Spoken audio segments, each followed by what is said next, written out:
पूरे पाकिस्तान में कोई एक रेगुलेटर नहीं है। क्लाइंट को भी इक्वली अपॉर्चुनिटी हो कि अगर वो समझता है कि उसके साथ किसी किस्म की कोई ज़्यादती हो रही है तो उसकी भी सुनवाई वहाँ पर देर एंड देन हो। मैं समझता हूँ कि इंशाल्लाह आने वाला वक्त बहुत अच्छा है। जो government relief with in IMF रहते हुए दे सकती थी वो गवर्नमेंट ने दिए। अंजुमन ताजरान है, उनके साथ लाइजोन बना के एक वायबल सोल्यूशन निकालेंगे कि जिसकी वजह से गवर्नमेंट का जो रेवेन्यू लॉस है वो भी ना हो और ताजर भी हरासा ना हो। मुल्क तभी चलेगा जब टैक्स इकट्ठा होगा। तो अस्सलाम वालेकुम नाज़रीन, मैं हूँ आपका मेज़बान इरशाद अंसारी और आप देख रहे हैं एक्सप्रेस न्यूज़। नाज़रीन, हुकूमत जो है वो मुल्क की इक़्तिसादी सूरत हाल बेहतर बनाने के लिए मुतअद्दिद इक़दाम उठा रही है और काफ़ी जो है वो इस्लाहात भी इंट्रोड्यूस करवाई हैं और उन इस्लाहात में हमेशा से ताजर और बिजनेसमैन कम्युनिटी के जो है वो उस पर तहफ़्फ़ुज़ात रहे हैं और उन तहफ़्फ़ुज़ात को दूर करने के लिए अगरचे हुकूमत ने कई इक़दाम उठाए हैं, लेकिन उसके बावजूद कुछ ऐसे मसाइल होते हैं कि जिनकी वजह से इकॉनमी जो है वो आगे नहीं बढ़ पाती और ट्रेड कम्युनिटी का हमेशा ये गिला रहता है कि हुकूमत जब फैसला साजी करती है और पॉलिसी साजी करती है तो उसमें उनका इनपुट नहीं लिया जाता। तो इस वजह से जब पॉलिसीज़ और सिफारिशात को जब एग्जीक्यूट करने के लिए जाते हैं तो उसके उस तरह से नताइज सामने नहीं आते। तो इसी किस्म के मसाइल को लेके Islamabad chamber of commerce and industries ने पहले भी मुतअद्दिद इक़दाम उठाए और पूरे मुल्क के चैम्बर्स को इकट्ठा किया था जब GST का इशू हुआ था। तो अभी भी जो है वो इस्लामाबाद चैम्बर इसको लीड करने जा रहा है और इस पे एक ऑल पाकिस्तान चैम्बर्स कॉन्फ्रेंस मुनक़्क़द करवाने जा रहा है और ये conference Islamabad chamber of commerce के जो नौमुंतखब सदर हैं सरदार ताहिर, उन्होंने जो है वो अपने ओहदे का हलफ उठाने के फ़ौरी बाद इनिशिएटिव लेने का फ़ैसला किया और साथ ही ये पहले भी ये रिनाउंड जो है वो बिजनेसमैन है और वज़ीर आज़म की तरफ से जो रियल स्टेट सेक्टर के हवाले से कमेटी कायम की गई थी उसके मेंबर से इन्होंने रियल स्टेट सेक्टर के जो मसाइल थे उनको दूर करने के लिए रिकमेंडेशंस भी दी और अभी भी जो ताजर बरादरी को मसाइल दरपेश हैं उसके लिए ये काम कर रहे हैं और उसी सिलसिले में ये इजलास भी बुलाने जा रहे हैं। तो हमारे साथ आज सरदार ताहिर साहब मौजूद हैं। हम उनसे बराह रास्त गुफ्तगू करते हैं और आपको सुनाते हैं कि उनका विज़न क्या है और उनका इस मकसद क्या है कि इस कॉन्फ्रेंस के मुनक़्क़द कराने का और एज ए चैम्बर के प्रेसिडेंट मुल्क की इकॉनमी को आगे ले जाने में और टैक्सेशन में और इकॉनमी में ताजर बिरादरी का हिस्सा बढ़ाने के लिए इनका क्या विजन है और ये क्या जो है वो हुकूमत को रिकमेंड करेंगे। सरदार साहब, आपका बहुत बहुत शुक्रिया, आपने हमें टाइम दिया। तो जैसे आपने इंटरव्यू में मेरा सुना तो आप ज़रा अपनी ज़ुबानी बताइएगा कि आपने ओहदे का चार्ज संभालने के बाद किस विज़न के साथ आए और क्या आप आगे इसके लिए इक़दाम उठाएँगे। Thank you very much Ansari साहब। आपको जैसे आपने इंट्रो में भी बताया, अल्हम्दुलिल्लाह हमारी एक जद्दोजहद रही है हमेशा से अपने सेक्टर को लेकर, ख़ुसूसी तौर पर जो हाउसिंग का सेक्टर है इसमें हमने बहुत सा काम किया है और बहुत सा काम अभी होने वाला बाकी है। पूरे पाकिस्तान में कोई एक रेगुलेटर नहीं है, तो हम जो एक रेगुलेटर है उसकी एडवोकेसी करते हैं कि एक रेगुलेटर होना चाहिए जहाँ पे real estate agent, developer, builders सारे लोग एक जगह पर रजिस्टर्ड हो और वहाँ क्लाइंट को भी इक्वली अपॉर्चुनिटी हो कि अगर वो समझता है कि उसके साथ किसी किस्म की कोई ज़्यादती हो रही है तो उसकी भी सुनवाई वहाँ पर देर एंड देन हो। तो एक तो ये बात होगी। दूसरा, ease of doing business Pakistan में जो इदारा जाती मसाइल हैं FBR को लेकर या डेवलपमेंट अथॉरिटीज़ को लेकर, जो बिज़नेस कम्युनिटी के कंसर्न्स हैं उनको एड्रेस करने के लिए हम इंशाल्लाह इक़दाम करेंगे और एक बेहतर लाइजोन बनाकर गवर्नमेंट के साथ हम कोशिश करेंगे कि जो government ease of doing business के लिए इक़दाम कर रही है उसका टिकल डाउन इफ़ेक्ट नीचे तक आए और लोगों में ये एतमाद बहाल हो, इन्वेस्टर्स में ये एतमाद बहाल हो कि जो हम कारोबार करेंगे उस कारोबार को तहफ़्फ़ुज़ हासिल होगा, उसमें रुकावटें नहीं डाली जाएंगी। जैसे आजकल आपने देखा कि ज्वेलर्स जो हैं वो भी मुश्किल हालात में हैं, जो मार्बल वाले हैं उनके ऊपर भी रेड्स हो रहे हैं। तो ये हमारा कंसर्न है, इसको हम एड्रेस करेंगे इंशाल्लाह और कोशिश ये करेंगे कि हमारी जो टैक्स बेस है वो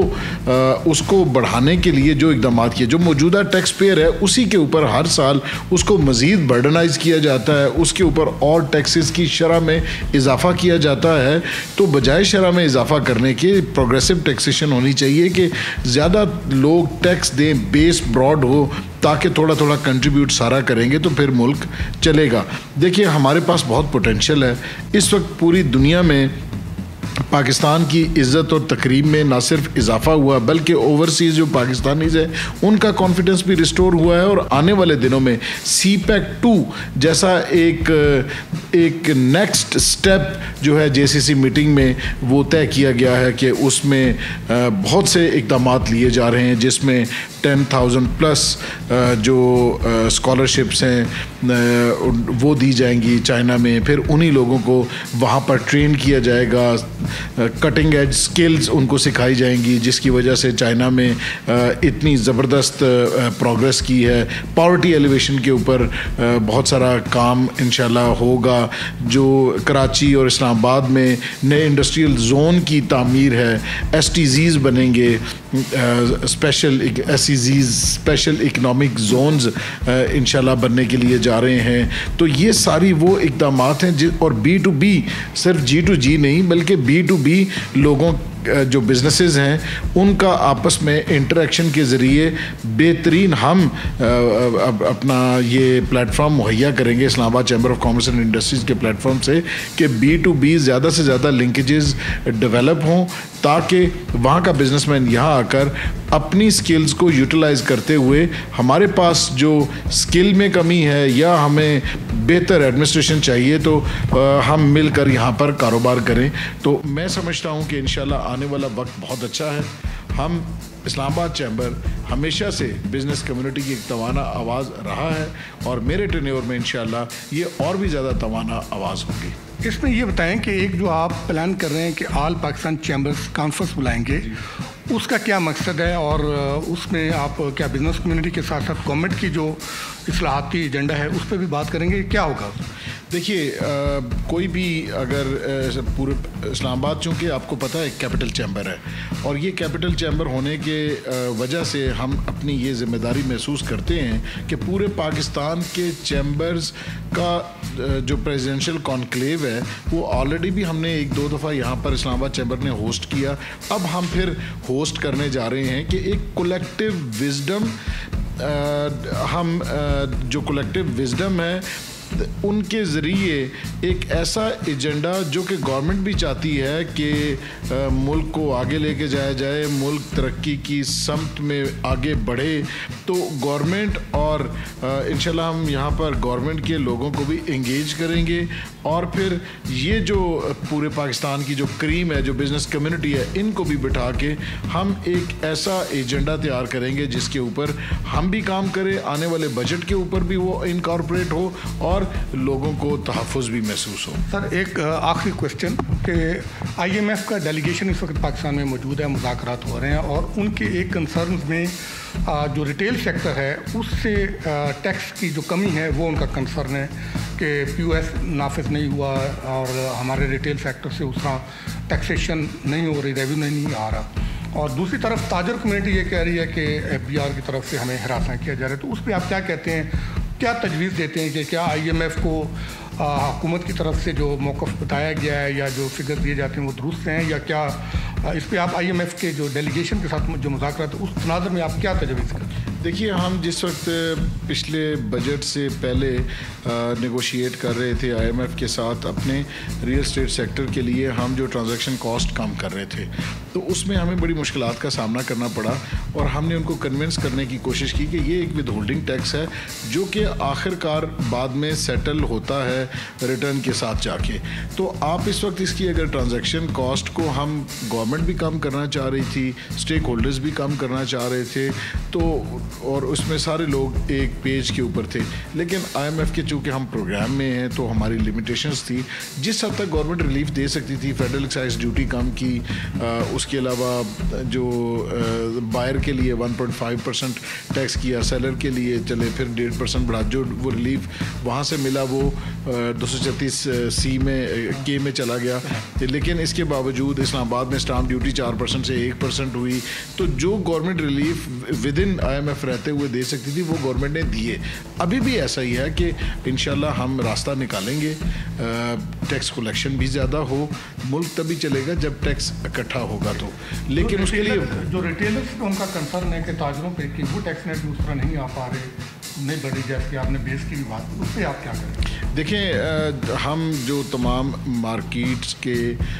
हमारे यहाँ के लोग हैं, अंजुमन ताजरान हैं, उनके साथ लाइजोन बना के एक वायबल सोल्यूशन निकालेंगे कि जिसकी वजह से गवर्नमेंट का जो रेवेन्यू लॉस है वो भी ना हो और ताजर भी हरासा ना हो, और